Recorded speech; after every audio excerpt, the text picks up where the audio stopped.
They had a little washout. Welcome. Welcome everyone to our own by and for the people, restoring government accountability. I'm Stephanie McNamara and I'm with the League of Women Voters, White Bear Lake area. And of course, we also have our co-sponsors here, the League of Women Voters of Woodbury Cottage Grove. And we're very happy to be working with them tonight. They're great partners, and we will be introducing our speaker shortly. This is a hybrid meeting, and in other words, some of you are joining us online. Roughly about 50 people have signed up. We'll see how many trickle in as we move along. Well, there's about almost 30 of us here in at Ramsey County Lakewood Library. And so this technology format is a little new to us. Please be patient. But we think we have our, we know we have our technology navigation master ready for us and to get through any turbulent waters. If I can the meeting is being recorded and will be available on our websites. If you're online, please be sure your microphones are on mute. And just a couple more reminders. These are our standard ones. The League of Women Voters is a nonpartisan grassroots organization working to protect and expand voting rights and ensure everyone is represented in our democracy. This is the White Bear Lake area land acknowledgement statement. The League of Women Voters of White Bear Lake area acknowledges that the land that we are on is the traditional, ancestral, and contemporary homeland of the Dakota and Anishinaabe peoples. We recognize that indigenous, I can't talk to peoples have experienced loss of their homelands and threats to their culture. Despite these circumstances, the resilience of the Dakota and the Anishinaabe peoples is apparent as they reclaim their land and their culture. They are our neighbors. They are sharing their stories.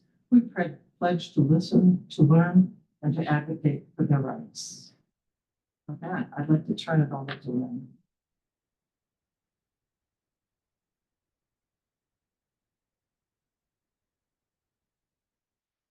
Welcome, everybody. We are pleased to present Don Arnosti, who is speaking with us about restoring government accountability. He's highly regarded for his experience-based knowledge of Minnesota's environmental policy and political processes. Don is a consultant whose clients include the Friends of the Minnesota Valley to resolve agricultural drainage issues. For about 35 years, he's provided leadership to Audubon, Minnesota, Isaac Walton Lake, Institute for Agriculture and Trade Policy, Minnesota Center for Environmental Advocacy, and Clean Water Action. He's done this in various positions from organizer to executive director. Don serves on many nonprofit boards such as Water Legacy, which is an environmental legal protection group, and Osprey Wilds Environmental Learning Center.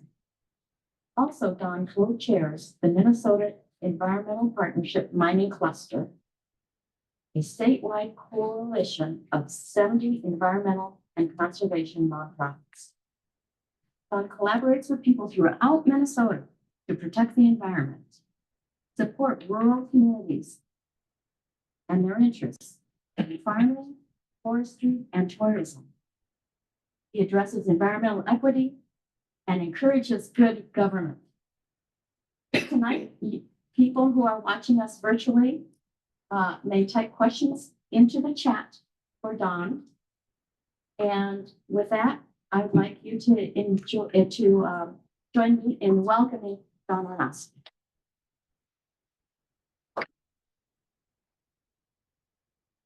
Well, thank you. It's my pleasure to be here with you. I can't think of a better group for the times we are in. Before we get started, I just wonder, I'm going to speak to you folks in the room. I know there's other people online, but I'm going to be addressing myself to the live audience here. How are you feeling? Let's get, Get a little feedback, Very discouraged. discouraged. Worried about the environment. No. What else? Sad. Sad, Energized. energized.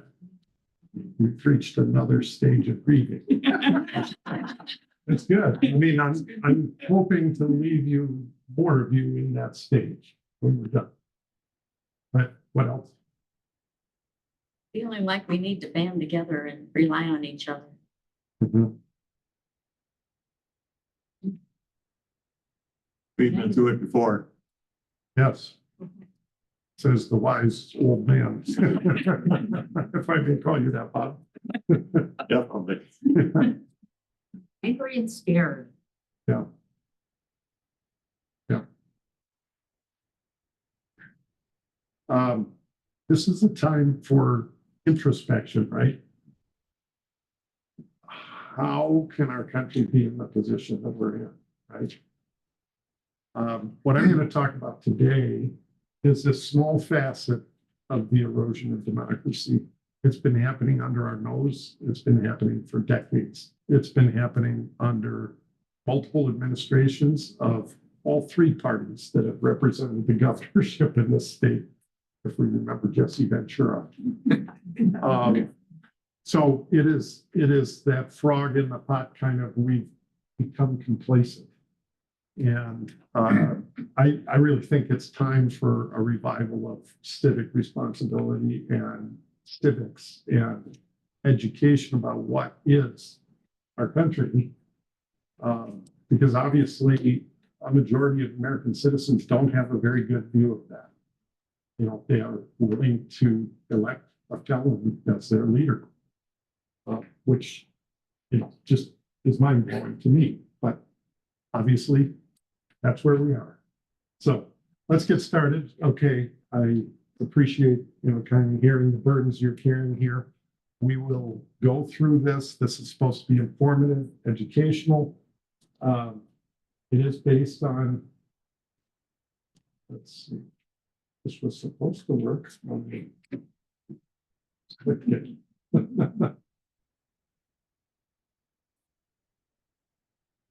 There we go. Thank you. This is me. Lynn went through a lot of this. I'm basing my talk really on firsthand experience, first and secondhand in some cases, talking with other colleagues and friends, but I have a lot of good evidence to back up everything I'm going to be talking about. Oops, we went 2 slides. Some of you might have heard of this initiative, this communication that came out this spring. It was 16 groups, 16 organizations that banded together and put up a website. And a little later down, I'll give you the website. And it's called People, Not Polluters. And it's trying to draw attention to the idea that our state government, that's the focus of this, the broadly speaking environmental agencies have lost their way. And they've lost their focus on their mission, and instead they're focused on the people they should be regulating, the people, the companies, the entities that they should be regulating. They're no longer serving the public purpose, they're serving private purposes. There's whole case histories behind 12 different case histories that were specifically on that site. I could give an hour talk about each one of these 12. I'm not going to do it, but we will dig into a couple. Let's see, somewhere, here we go. Water Gremlin. We're in Water Gremlins territory. So this one's very local, very cogent. Some of you may have been living 15 years of your life being exposed to lead and trichloroethylene, TCE, that was being ignored by our regulatory agency, the emissions. And of course, let's remember who's at fault to begin with, the company leaders, the company. They knew what they were doing. They knew what they were doing. They didn't care. That's a failure of ethics as well as law, right? We'll go on. These are, you can dig into these on the website, which I'll show you in a minute. it ranges. It's not just pollution. It's also natural resource exploitation, exploitation of our waters, exploitation of our forests, mining pollution that is killing wild rice, which is critical to humans as well as wildlife, and an indicator of clean water, and many others. What I'm going to do is back up a little bit and say, how did we get here? You know, I told you that this didn't just pop up this spring, and this isn't just the Waltz administration. This has been happening for decades. And so we're going to back up a little bit to the beginning. We the people, in order to form a more perfect union, when the founding fathers were putting together the documents that are still worshipped today, Benjamin Franklin was asked by a passerby, you know, do we have a monarchy or a republic? Because those were on the table. George Washington was going to be our king. You know, that's one route that we were potentially going. A republic if you can keep it. And he was obviously a wise man. He understood the forces that would be at play in our republic. Now, we often call ourselves a democracy, right? But a pure democracy is rule by the people, majority rule. So it's like you sort of take a vote on everything, 51% rolls. What that means is minorities are squashed, right? Right now, probably many of the people in the room are feeling like a minority in your own country, right? At least the way you voted. We actually have our republic as representative democracy. So we vote for representatives. We have 3 separate and supposedly equal branches of government. They're always tussling to gain more power. The Supreme Court seems to have gathered more power to itself recently. The presidency is always trying to concentrate power. We have King Donald I, who would like to be a king. And this government was constructed to have safeguards and balances to try to keep a representative democracy actually in check. And it was constructed this way to safeguard the minority, which could be individuals or groups of people or, you know, minorities of various sorts. That's what we're supposed to be. That's what we have been, you know, for better or for worse, for 200 and almost 50 years. Let's get to corporations because they're a big actor in our country.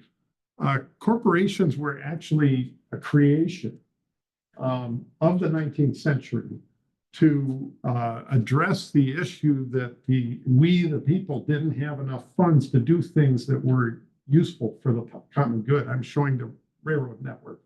That was an example of things that the country wanted, needed. That was before the superhighway system, right? Railroads. And it was privatized, and the people who risked their private capital were given protections. Public corporations received a business charter conferring perpetual personhood because the corporation doesn't die every 85 years or so like people do. And limited liability for shareholders. These are pretty big benefits. In return, they were supposed to be providing public good. Sometimes it's building a railroad, sometimes it's opening a corner grocery store, you know, but that was the theory, that was the vision, that was what corporations were all about. About 50 years ago, this changed in terms of the public perception and even the legal responsibility for corporations. They no longer have to have a public purpose. They've lost that view that they're supposed to be delivering something of value to the public. And Milton Friedman has, articulated something that has become the gospel, which is corporations only have responsibility to make profits for their shareholders. That's it. So we were losing a we vision through time about what is a corporation, what's it for. Most people don't know this, and most people have been born since this. Most Americans right now, they don't understand that corporations used to have to demonstrate some kind of public return, some kind of public value. what was growing up alongside in our democracy at the same time as, you know, our three branches of government and the corporate entities that were providing public services was nonprofit groups and charities. In many countries, in most countries, public charity is led exclusively by religious organizations, and it's a function of various religions. In this country, we certainly have that, but we also have these NGOs, non-governmental organizations, nonprofit, environmental organizations, and many others. This is quite unique. I just returned from Argentina. I've lived there with my family. I was down there for a month just a few weeks ago. It's a beautiful country. It's wonderful people, well-educated, good health care, a lot of natural resources. There's many people who say they should be looking more or less like the United States. Their structures on paper look like US governance structures. They've had a history of kleptocratic governments, dictatorships, a corroded public sphere. They don't have nonprofits and NGOs to the extent that we do. I mean, they have a few, and it's because there isn't a we. I tell people that Argentina is less than the sum of its parts. It's got wonderful parts, and you add it all up, the way they're put together actually subtracts from that. It is a broken public sphere. I'm not trying to cast a wet blanket here, but we have just taken a big step in that direction. We have accepted the notion that, like I just heard today, that a patently unqualified person will be head of Health and Human Services. I don't know if we've accepted it, but you know, the person that has been elected to be president has proposed that person.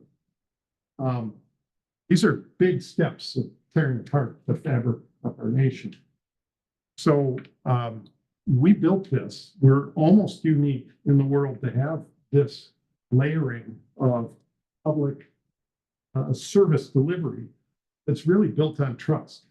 It's built on a lot of belief that people will follow the rules, that there will be consequences if you don't, that the rules are fair, that we have a fair judiciary, things of that nature. These are all part of our myth, right? That we have to believe in order to function in the way that we do.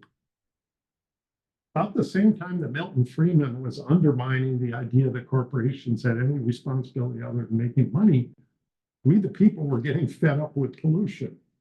A lot of people in this room are old enough to remember the burning Cuyahoga River. That was happening multiple times in the late 60s and 70s, and several times it really caught the public attention through TV and all that. And it formed part of the impetus to solidify a broad public consensus that on a bipartisan basis, we needed new laws, we needed new agencies, we needed some enforcement, we needed to protect our collective commons. So the Clean Water Act, Clean Air Act, Endangered Species Act, Safe Drinking Water Act, Toxic Substance Control Act, Superfund, National Forest Management Act, National Environmental Policy Act, that's EIS's, the EPA as an entity, all of those were founded in the 60s and 70s.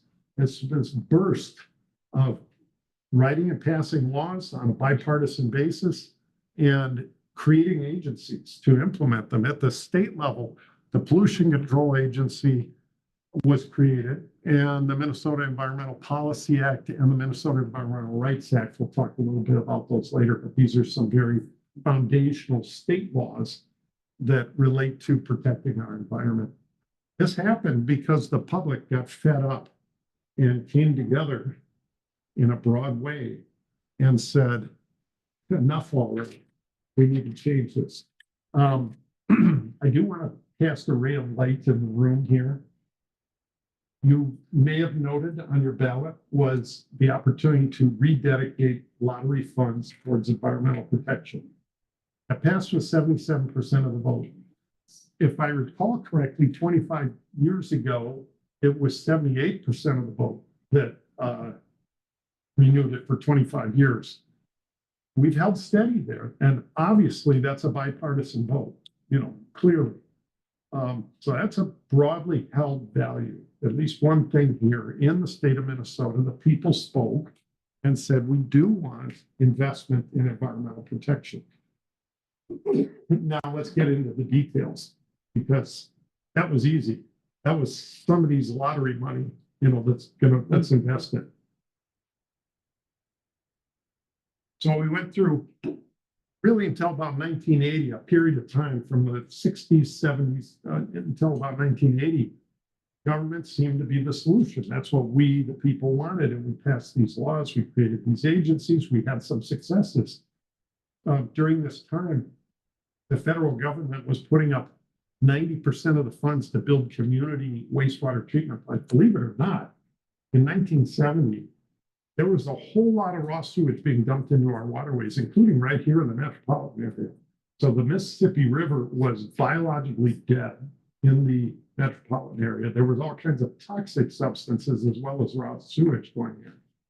That was right here in the metro area. Well, smaller communities, same thing.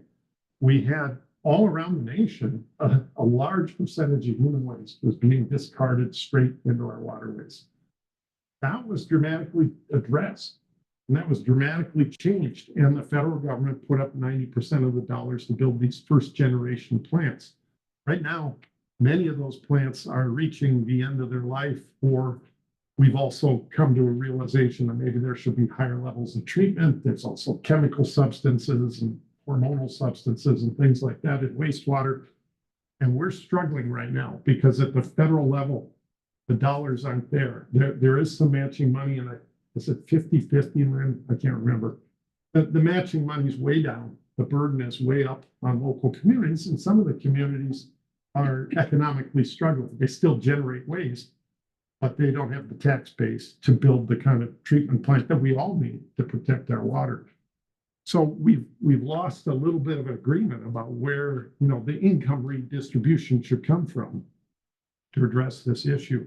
Of course, the bald eagle recovery is a massive symbolic recovery. There was a period of time during Silent Spring, if you will, when DDT was widely used, when the breeding pairs of bald eagles in this country, not counting Alaska, was believed to be around 500 breeding pairs. That's it. And a lot of them were here in Minnesota as it happened.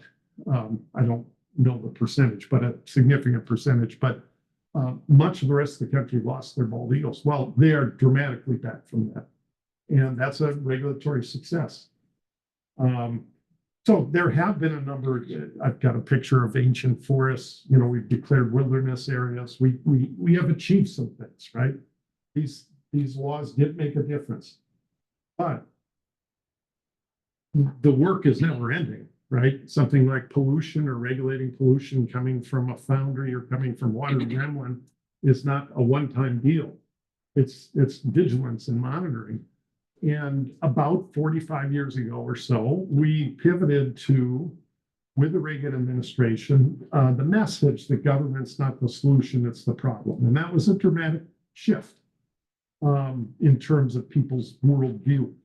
And that's become very much embedded. And those of you who were not alive then, you've had your whole life being steeped in this message.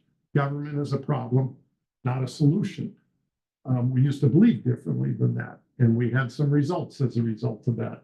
There were a couple of steps along the way. The Citizens United Supreme Court decision of about a decade ago, which, by the way, was a 5-4 decision, equated dollars with speech, and the corporations have the rights of people. And I always like to say, well, if they have the rights of people, then we ought to apply the death penalty.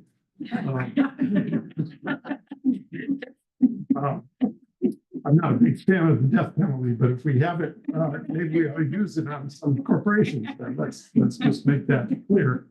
And when's the last time you've heard an elected official referred to as a public servant? That used to be very common, and that actually was the case. You know, first of all, you didn't get rich, you know, giving up your farm and going into St. Paul to do a couple of years in the legislature. Somebody else was farming your farm while you were in here, or, you know, whatever your job was.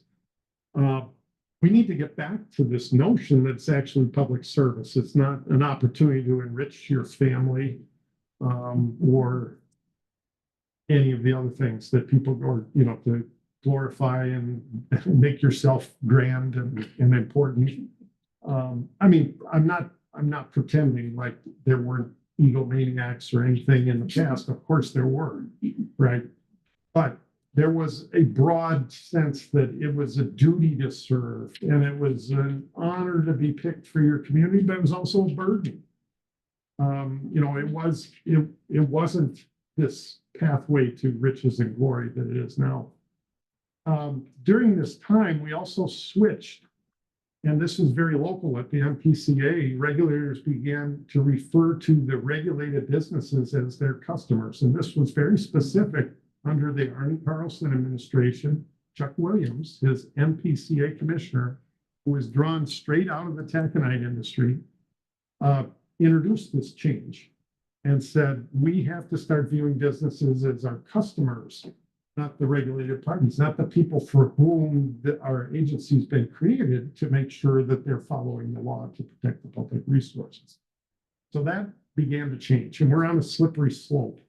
You start with looking away from issues of jurisdiction, just ignoring things, and we'll get into some of those dozen topics that were up there before, where the Department of Health for decades has been ignoring the known problem of nitrates in drinking water, in the groundwater throughout Minnesota, but particularly in areas like karst and porous surface geology. They've known about it. They've known that it exceeds health, particularly in private wells, but they kind of turn the other eye and they say, well, our focus, our perspective is public water systems. And they don't raise their voice. It's well understood from a scientific point of view, the source of these nitrates. It is our agricultural practices. It is the fertilizer spread on the fields and the manure that comes in concentrated form out of these CAFOs that are spread also on the fields. We know where the pollution is coming from. There's not a will to name it and go after that. Failing to enforce the law evenly or at all, we're in number 1 and 2 here in Minnesota. And occasionally we get into number 3, acting directly contrary to the law. Just breaking the law is the agency, but mostly we're in the sweep it under the rug. We're in Minnesota, right? We know how to deal with hard issues. Sweep them under the rug, fail to enforce, pretend it doesn't exist. Unfortunately, that follows through with some of our state agencies. Let's take a quick look at the MPCA. This was founded really in the late 60s, established with the Citizen Governing Board. So citizens appointed that actually govern the agency, just the way technically a corporate governing board, you know, governs a corporation. This was a revolutionary model. It was very good. It was very effective. There were a lot of diverse voices, and the board met monthly, and it was a public forum. And so, you know, controversial issues would be brought before the citizen board, and the agency staff would explain what they're doing about these things, and they would be, you know, asked to provide information and maybe given direction, you know, or overruled at times, you know, as the case may be. It was a highly functional democratic situation. When Chuck Williams became the commissioner, that administration convinced the legislature to restructure the board a little bit and make the commissioner the chair of the board. Now that's pretty significant if you think about it. That's like Elon Musk controlling his board versus being subject to his board, right? And he's already running the problems with that. there's a big difference between being hired and fired by the board, if you will, or sitting as chair and directing what comes before the board, what doesn't, who gets to speak and who not. That was a major kneecapping of democracy when it came to environmental protection. In the wake of 9/11, everything changed. It's not just the Pollution Control Agency, but this country used to be very open door. And all the state agencies, and I know this because my career extends to this, I used to just walk into any state agency, go to the floor wherever the person was they wanted to see and track them down and say, do you have time to talk now or can I make an appointment with you? There was no email then. You could pick up the phone or you walked in. But you could walk in and out, and the free flow of information and the contact with the public, with their regulators, was wide open. In the wake of 9/11, the whole country panicked. And we're still in that mode. So now we have security systems in front of everything. There was security in front of the library, right? I didn't see anything that happened, but we've turned that mindset. Everything's shut down. You can't reach government employees without a prior appointment. It's usually often virtual these days. And we know that, sorry for those of you online, but virtual is not quite as good as being in the same room. So that was a major step away from the public being able to interact with the people who work for them. Then in 2015,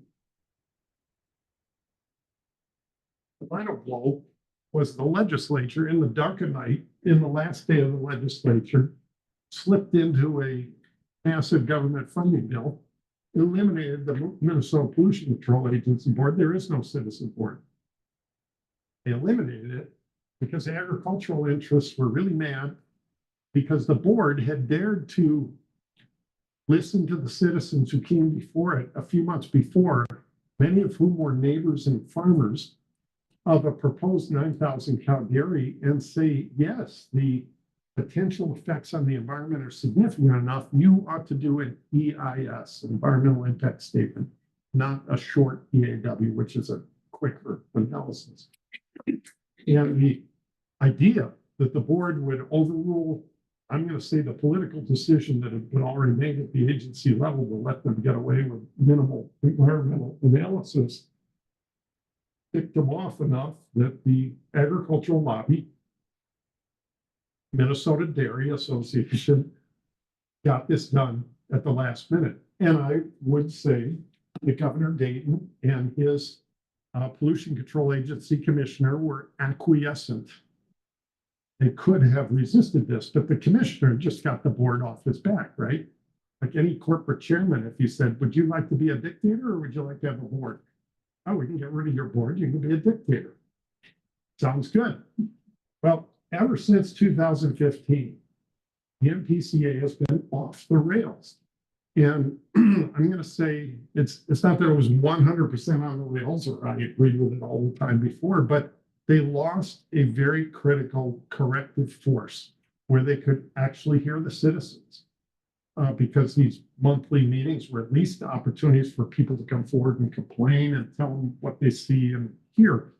And subsequent to that, you might have heard of the Polymet mine, and you might have heard that the NPCA buried the federal objections to the water quality permit that they were issuing to the mine, which was a no limits permit. It was a monitor and report permit. And the Trump EPA said, that doesn't look like it complies with the Clean Water Act. This is unenforceable. And the PCA said, Pollution State, the Minnesota commissioner, deputy commissioner said, don't put that in writing. How about you just tell us that on the telephone? So we'll hear what you got to say, but don't document it so it could be found by any lawsuits or any law firms or anything like that. Well, this was found because there was a federal whistleblower. They went ahead and did that. They did not do any official documentation, but there was a federal employee who was retiring about that time, and they prepared the EPA comment, and it kept a copy of it. And after he retired, he provided it to environmental groups, which provided it to the court. But a long history, but here we have basically an agency now colluding at third level of corruption, colluding with people to say, we don't want to hear that we're just issuing a no limits permit that's illegal. In 2020, the Pollution Control Agency, along with other state agencies, not just MPCA, took advantage of a Microsoft feature. They required in 2020, everything shifted, right? Many things really went online. These hybrid meetings weren't happening before 2020. There were occasions, some of the agencies had some meetings, but now society is happening online.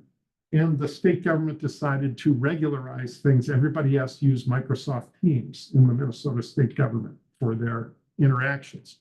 Microsoft has a feature in there where the administrators can automatically delete records of what goes on.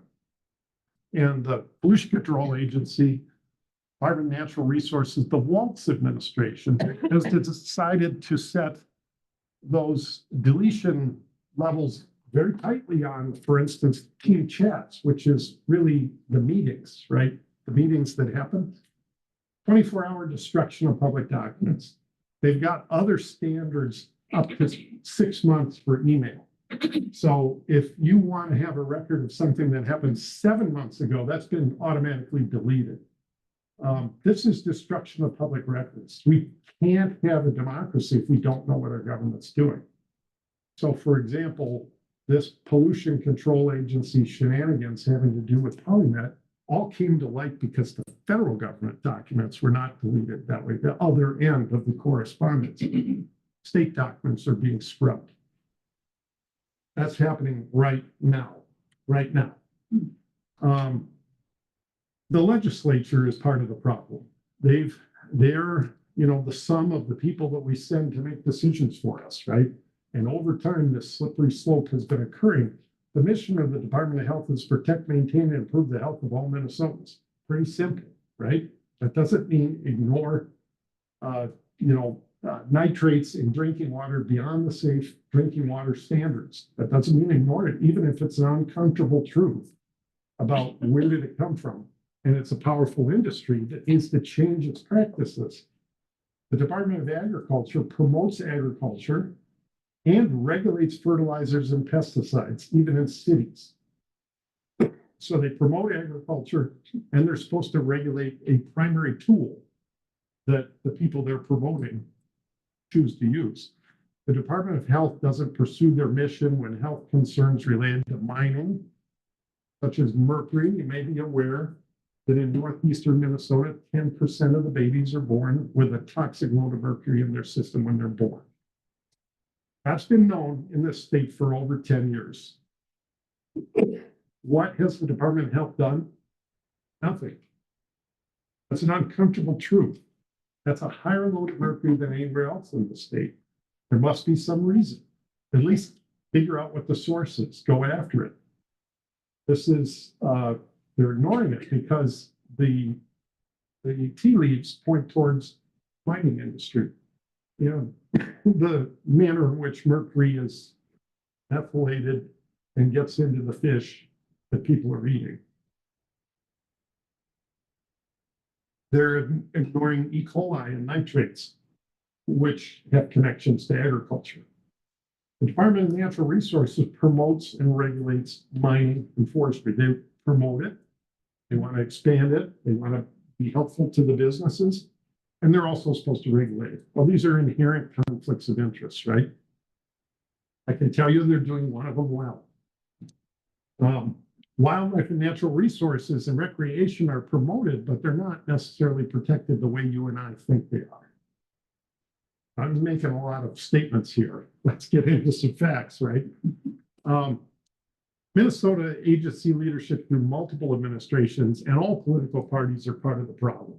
Some are worse than others, some individuals, some leaders are worse than others, but fundamentally the trend line has been negative since about 1980.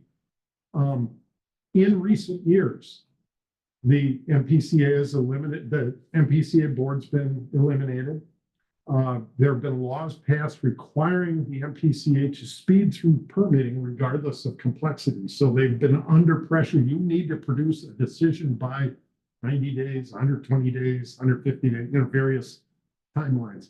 That's not focus on doing the job. That's just focus on producing a permit. Agencies in rulemaking must analyze costs of regulations to polluters in a shift of emphasis. I'm going to get into one recently where the MPCA rolled back water quality standards because it was easier to regulate when the standards are weaker, and it saved them money and time because there was less to regulate. That's how fast backwards everything's happening. The MPCA was illegally ordered not to apply a protective federal water quality standard on sulfates. And so a state law was passed saying, ignore this water quality standard, issue permits without it. Now that's a direct conflict between state and federal law. We all know federal law trumps, right? No, bad word. Right.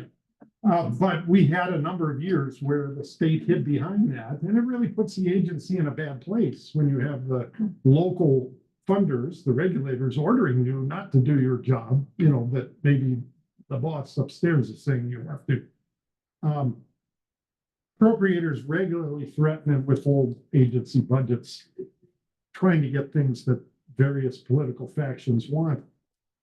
Recently, for instance, canceling lead tackle education grant. This is just to educate fisher people about the impacts of lead tackle when out in the environment, being picked up by loons and fish eating ducks and by fish and things of that nature, just to encourage people to use the alternatives. That's withheld. The clean car rules, which are in effect, and I give Governor Walz credit for standing up for this, but he lost 2 commissioners because he wanted to stand behind joining California with the clean car rules, which basically is making more electric cars available to people in Minnesota. In order to meet the standards, the companies are shipping more electric cars to Minnesota to make them available to buy. State of Minnesota decided rather than providing more money to the Attorney General that normally provides the attorneys to agencies to help guide them in their decision making and then defend it if it's challenged. They decided instead to go to outside industry associated counsel and deputize industry associated law firm to advise the agencies on permitting polymet. Now, $13.5 million was spent, the public money on that. It did not build up the competence or the staffing of the Attorney General's office. It went to an outside law firm at rates of $400 to $500 an hour. And look where they steered the agencies. Those of you who know anything about the polymet permits, they've been thrown out by court. They've been hung up. I mean, just criminal activities were happening. And the guidance in terms of this is the way to get, this is exactly how to bend the law and wiggle your way through the loophole, that we paid for that. All of this is just crazy, right? Erosion of democracy. Fish kills. Anybody a fisher person? You like to go fishing? Are you aware that we have dozens of these fish kills in streams statewide annually? They're not all big.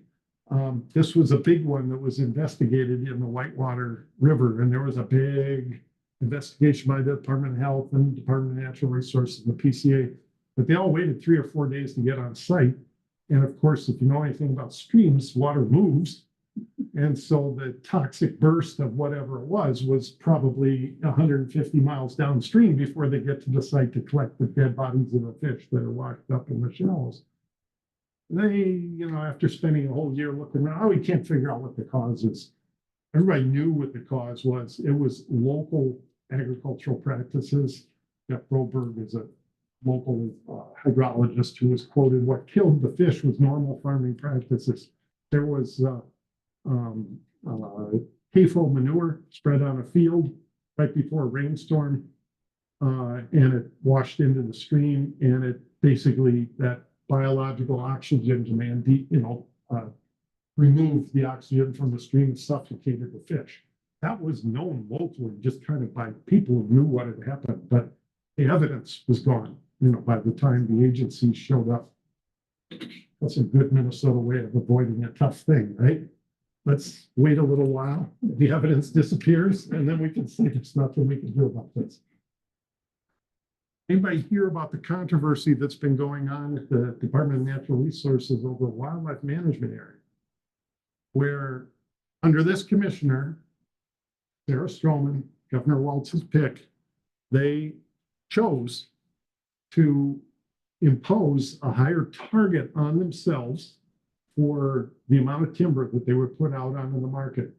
The industry was I know this because I served on the advisory committee on this thing. I was sitting in the room. I was in the room when it happened, right? The industry wanted more timber on the market because if you increase supply, that lowers price, right? So it's a backwards way to subsidize the industry with public timber. You flood the market with timber, the price goes down. Half the timber harvested in the state comes from private lands. So you suppress the price you have to pay to private people if the market goes down because you're flooding it with public timber. That's what, I said from a natural resource point of view, I'd rather you just came to the legislature and asked for a check. Because that's what you're doing. You're using our trees and our forests as a way to lower the cost of the inputs to your mills to make you more competitive to produce paper. From an environmental perspective, I'd rather write you a check than you abuse the forest. But that's too upfront. That would be understood by people. That would be seen as a subsidy. So the DNR has gotten themselves into this weird position where they yoke themselves to a higher target that's sort of a political goal. And the only way they can accomplish that is to go to 1.3 million acres of land that have been bought and paid for by outdoor dollars that is by both federal and state law directed to be managed for wildlife first. It's not that timber harvest can't happen because sometimes timber harvest is a part of wildlife management, but it basically says it is there to provide habitat for wildlife. That is being overturned.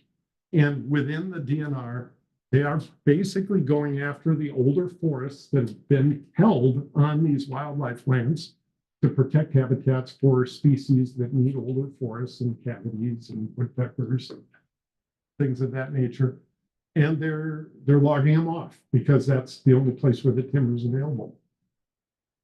28 wildlife managers signed a public letter to the commissioner, which is like putting your career on the line. These are career jobs. These are people who are really dedicated and intend to spend their entire career at the DNR. They signed a public letter to the commissioner objecting to the policy and explaining very specifically the exact impacts on the particular wildlife management areas that those 28 people were in charge of managing. They've been muzzled. They've been told not to talk to the press. They've been shut down. They've been threatened.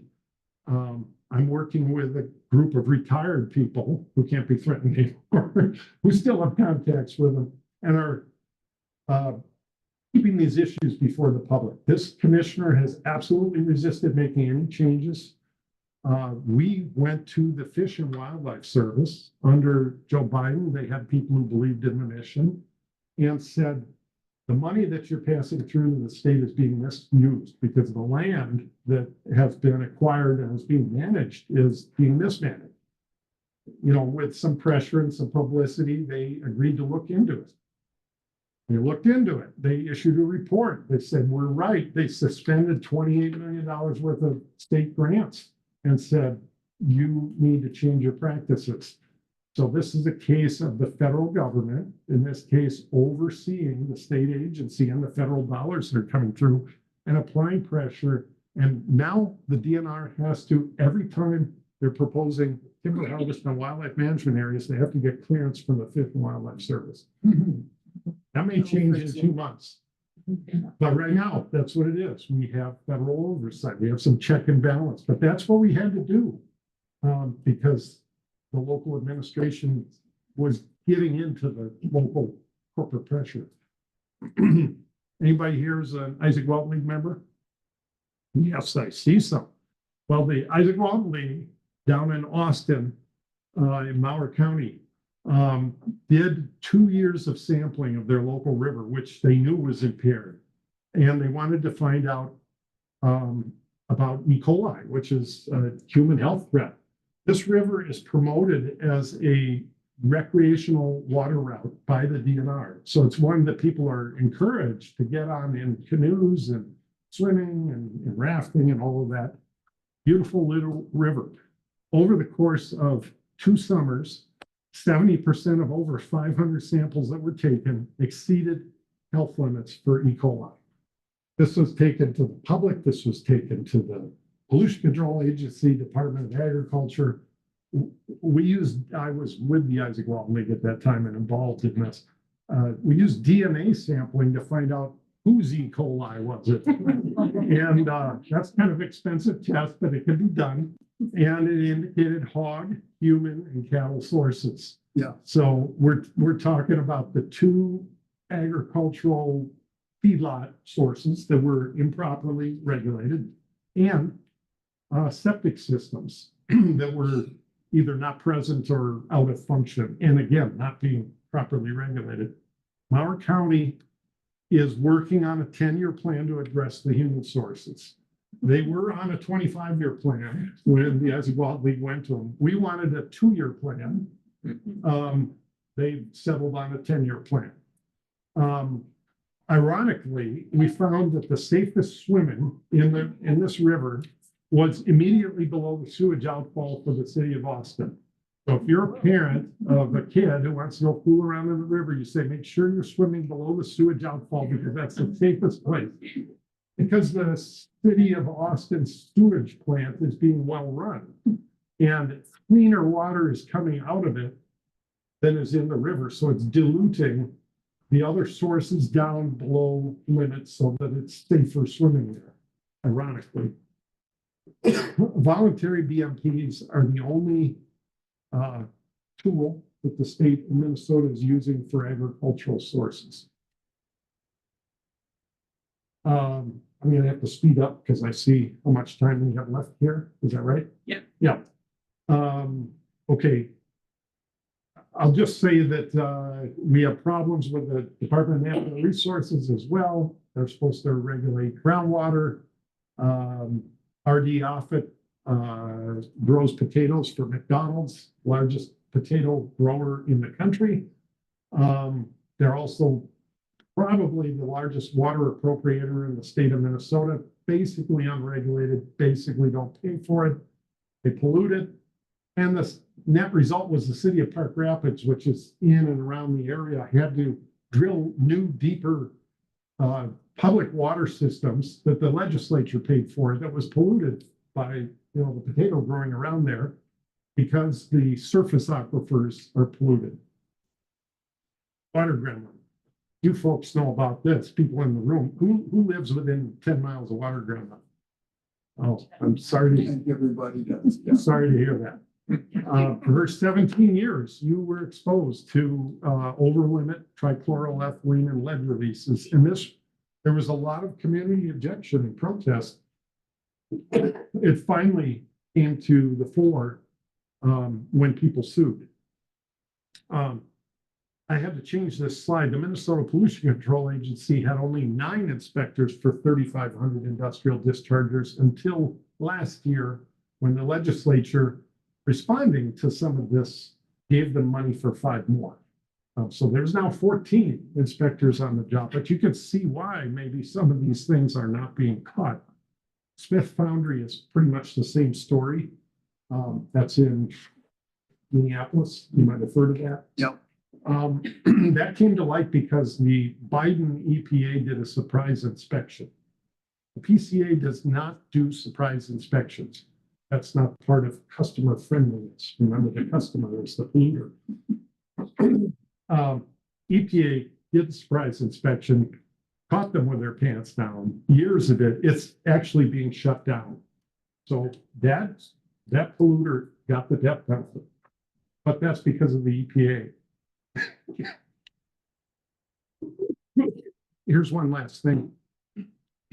The MPCA changed water quality rules to legalize limitless water pollution permits if for class 3 and 4. This is kind of complicated. Nitrates, fluoride, but basically look at the right-hand side of this. These are direct quotes out of the documents that the EPA issued to justify the rule change.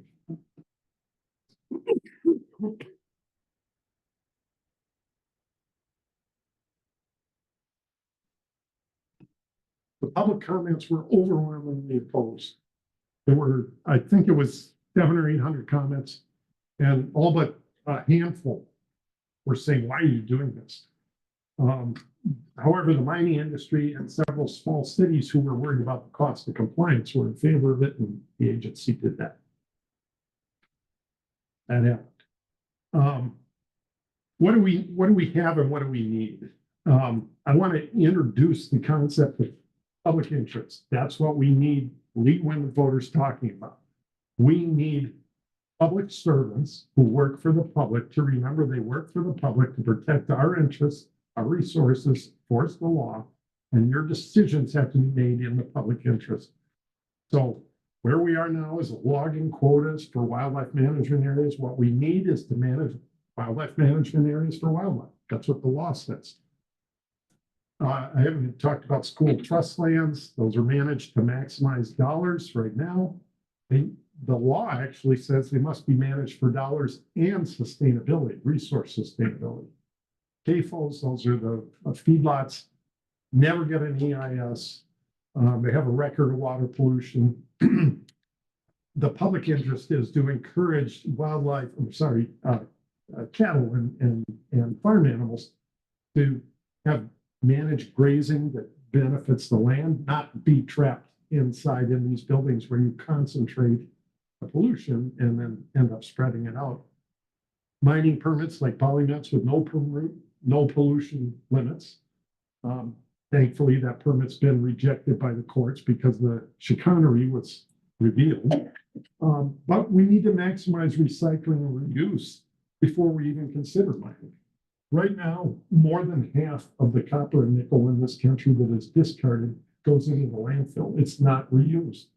These are metals. They can be endlessly reused and recycled. But it's cheaper to throw them away and open new mines. Obviously, we're not paying enough for these metals. They're not costly enough. I haven't talked about neonics, which are certain pesticides that have a lot of impacts on pollinators. The sales are all over. You know, people in the urban area use them on their yards. They don't even know it. We need to be protecting our pollinators and regulating these things and making sure that the use is few and far between, only when absolutely necessary. Same thing with fertilizer applications. That's why we have nitrates in the groundwater. Rolling back water quality standards. We need to enforce the water quality standards, not have the legislature order the agency not to apply them. I mean, there's just a lot of ways that we're cockeyed from where we need to be, right? Just very quickly, in southeastern Minnesota, I mentioned the Department of Health was failing. The source was manure spreading and fertilizers. And basically, the reason the agencies that failed, that knew about this for years, were the Department of Health, the Pollution Control Agency, the Department of Natural Resources, and the Department of Agriculture. Those are 4 state agencies that all fully knew that the groundwater in southeastern Minnesota was polluted beyond human health limits in many, many, many, many wells. It took petitions of these groups to the EPA with documentation and all the science and everything, and the EPA came in and looked over the shoulder of the Pollution Control Agency and required them to act, required the state agencies to act. This is the Biden EPA. There's a lot of people don't know this. One thing Biden did is he put a lot of good people in charge of the agencies who believed in the missions, and they were doing the missions. Here's an example where Minnesota got bailed out. We, Minnesotans, got bailed out by the federal EPA because our 4 state agencies were ignoring this situation. They've been ordered to act. I talked to a couple of the groups on this petition, What now, when we expect the EPA to go away? They said, well, we're gonna do what we can with the courts, you know, to continue the pressure on the state agencies once they've been exposed, they've been embarrassed. There is some action happening. We need to keep it going. So what can we do to restore regulatory accountability? Learn about the failures like you've been learning today. Educate your friends and neighbors that this is the situation. We are Minnesota and we are not above average. Okay. Well, maybe we may be above average, but the average is pretty poor. We're not getting a passing grade. Let's put it that way. Advocate for federal oversight and local state reforms, right? Reforms in who gets appointed to these agencies, the laws and the pressure that they're under, and what legislators are telling them when they're appropriating. Demand elimination of conflicts of interest in the agencies. You make it hard for them to do their job when they're supposed to promote mining and regulate it. Hard to do both. Donate and get involved in the League of Women Voters because you're a good government group. And believe in your own power. We're a democracy. I like to say there are two kinds of power in this country. One is money, and we've just seen some very rich and powerful people, convince a lot of people to vote for them, right? But the other power is organized citizenry. And that's what happened in the 60s and 70s when the Cuyahoga River burned and people said enough of this and we need some laws and we need some agencies. We need to get some of that people power back.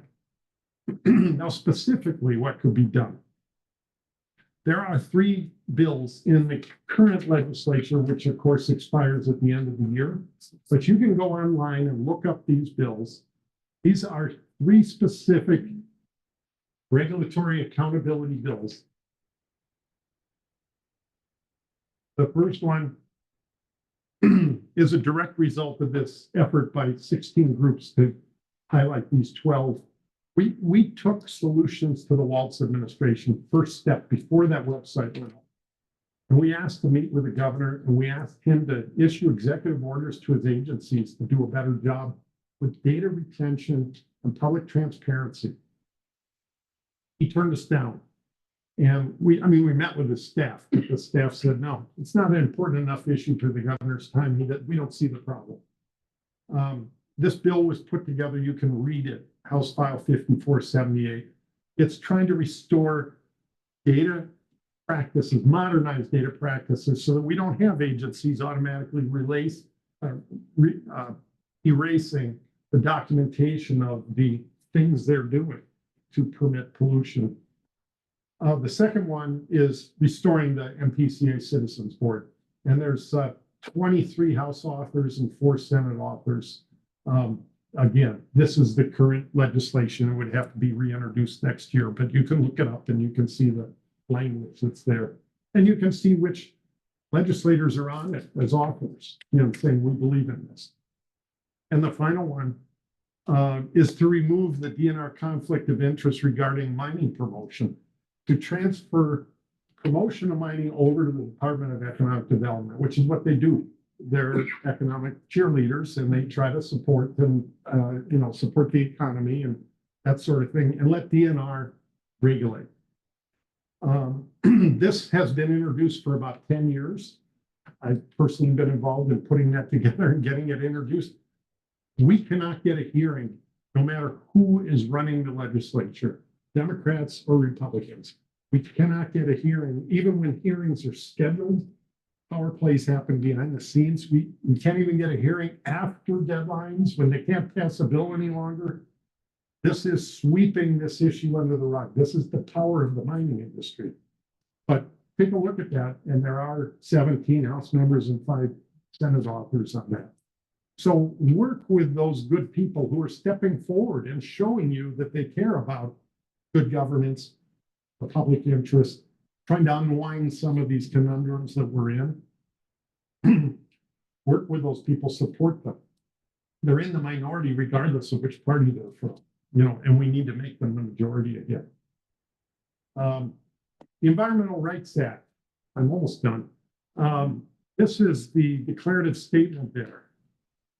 A lot of people don't know about this. This was passed 50 years ago. The legislature finds and declares that each person is entitled by right to the protection, preservation, and enhancement of air, water, land, and other natural resources located within the state, and that each person has the responsibility to contribute to the protection, preservation, and enhancement thereof. We have the power.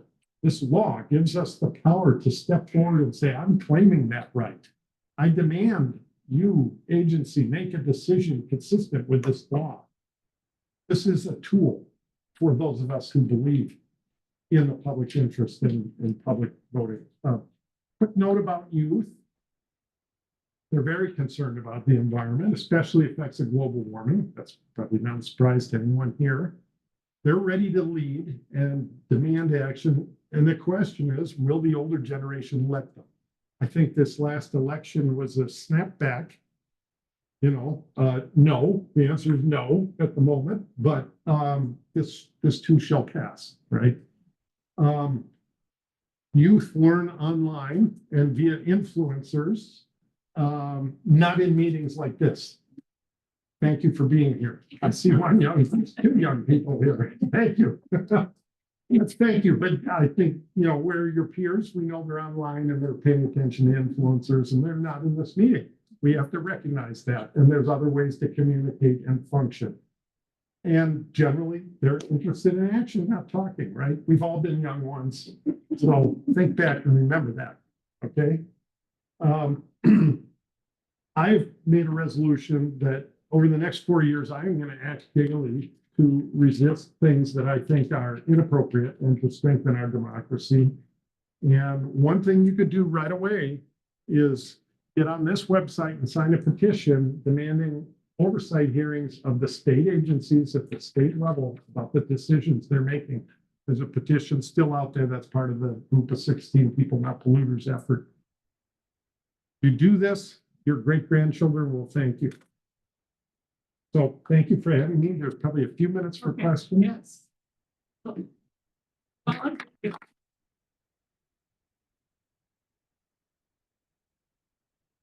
Anybody has any questions? Just go ahead. I just can't help wondering if the government is behind destroying our planet, which there seems like they are. Where do they think we're going to live, or they're going to live, or their grandkids are going to live in the future? Are they planning the moon, or? Well, let's trace this back. The government is what happens when the legislature applies pressure to the agencies and the agencies follow through on, now, who's the legislature listening to? Dark money, right? I mean, we know what's wrong with our election system. So when people say the government, it's like we've got the government that's been bought and paid for. We the people need to take it back. So there's two kinds of power, money and people. We don't have the money. We need to have the people. The people have to come together and say, no more burning Cuyahoga rivers, and what's our new issues? Well, warming, and many other things. Just the fact that those of us, like myself, that believe in government, we have to be hard on government. It has to be effective. It has to be good. Bad government is like the worst of both worlds, because you have the cost and the expense of supporting a government bureaucracy, and you don't have any of the results. So you've got nothing for that. And that justifies people who say government is the problem, not the solution. Well, if government doesn't function, it is a problem, right? I went to Argentina. I saw that. 80 years of that. Government doesn't function. They're in deep hurt. We have a question from online. Where does this petition go and what is in its power? This petition is going to be presented to legislative leaders. Of course, those reflects who they are in the House. There's a negotiations going on, but it's designed to be directed to Senate and House leaders at the state level to do oversight hearings, which is one of the responsibilities of the legislature, to expose the problems. There's something called the legislative auditor, which is a kind of an investigative arm, and they produce reports That could be a response, you know, to say what's going on. And are these agencies acting in the public interest, or are they making decisions that are not in the public interest? Other questions? I'm just wondering, you had a couple of examples where the EPA had to come in Yeah, and direct you to do the right thing. right. What are we gonna do? If the EPA is gone and we don't. Right. I think we're gonna have a 4-year hiatus where there may even be a sucking sound, the opposite of pressure. Um, the public has to step in, right? You know, we can apply pressure on these agencies. We have to get focused. I mean, that is ultimately what happened. That's why water gremlin got corrected. It took 17 years. That was outrageous, right? Should have taken about 17 days, but it was public pressure. The foundry that was shut down, Smith Foundry in Minneapolis, the local community was screaming. But that was the local community. These are low-income people. They have less power in our society, right? We have to band together. It's people power is not one people. It's, you know, or even a few people. It's a lot of people is what's necessary to push back, to move these agencies. Work with state appropriators, because agencies, this is a budget year. That means they get their money for 2 years this year, and they pay a lot of attention to what the people who are giving them the money say. So go meet with those appropriators, check if some of them are sponsors of some of that legislation I put out there, and the answer is yes, some of them are. You know that. Meet with those people and say, you need to require the agency to do X, Y, Z, you know, to do this, to make inspections. You need to give them more money for more inspectors. You know, they gave them money for 5 more. How about 20 more? You know, 3,500 permittees, they're not inspecting them often enough, clearly. Right? So it's people power. Yeah. Could you speak to what local agencies, NGOs, whatever, kind of like leading this environmental conscientious act, like where should we be focusing our interest in as far as a group? Like which groups do I think are effective? Yes. Okay. These are my personal opinions. Okay. You know, so other people can have others, and you know, I'm not saying I know every last group that's out. There's a lot of local groups that are highly effective, and I don't necessarily know them all, right? A lot of times they're organic, they grow up around a particular issue or a particular community, one feedlot, one pollution source, you know, one natural resource that people are trying to protect. So I can't speak to everything, but I think Minnesota Center for Environmental Advocacy is the state law firm for a lot of environmental problems. I'm on the board of another group that is a more specialized state law firm focused on mining pollution called Water Legacy. I'm on the board because I think they're worth my time and money, because it costs money to sit on nonprofit boards, right? So because I think they're highly effective in that particular sphere, trying to address and control pollution coming from mining sources. So those are two, and right now in the environment we're in, law firms and lawsuits are going to be one of the key tools. There are groups that do a good job of kind of mobilizing broad numbers of citizens, like Clean Water Action. And those are, you know, those are necessary too, because it's not always a lawsuit. You know, lawsuits like Bob was, I think, in court where they were, you know, the lawyers were presenting things. There's not room for 10,000 people to crowd in there. But there's a lot of places in time where we need 10,000 people out in the steps of the Capitol. Those are a few good ones. There's many, many more. I've worked for many of them in the past. Minnesota Environmental Partnership is a broad coalition of 70 groups statewide. So that is a coordinating network that if you want to plug in there, you get exposed to, or you can see many of their members. You know, they're working in different corners of the state on different issues. Got Very short. Yep. Has a request to reinstitute the MPCA board been issued before? Yes, this piece of legislation's been offered every single year since it was eliminated. It has been voted through the House several times, been blocked by the Senate and conference committee. So it's come close to being put in place. And then there was one. Okay, very good. If and how is a group addressing, how Project 2025 is targeting the Boundary Waters area? That might be a long answer. Yes, it might. Well, there are several groups that are working hard on boundary waters protection. What are they doing specifically about that threat, if you know? Well, the 2025 is just trying to go back to some of the previous threats.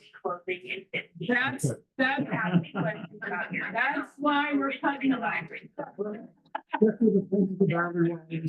Campaign to save the boundary waters. Those are two organizations trying to protect the boundary waters.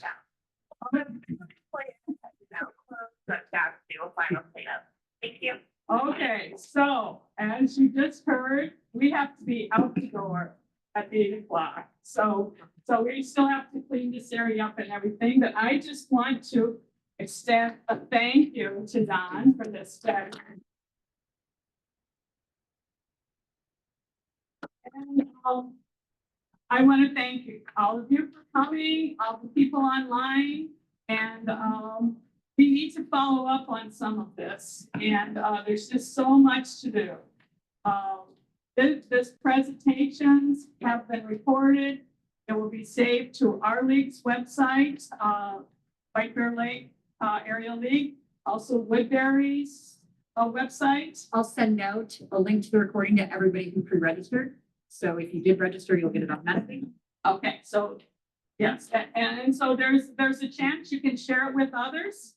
Also, I want to thank our planning committee. So Stephanie, McNamara, Lynn, Marcus, and myself for Tanda, and Patty Torrey, our technical expert for managing this hybrid meeting for us. And we had also amazing publicity for this event, and Ketty and Stephanie worked for the White Bear Lake, and Michelle Bailey was the communication chair for the Woodbury Cottage Grove League.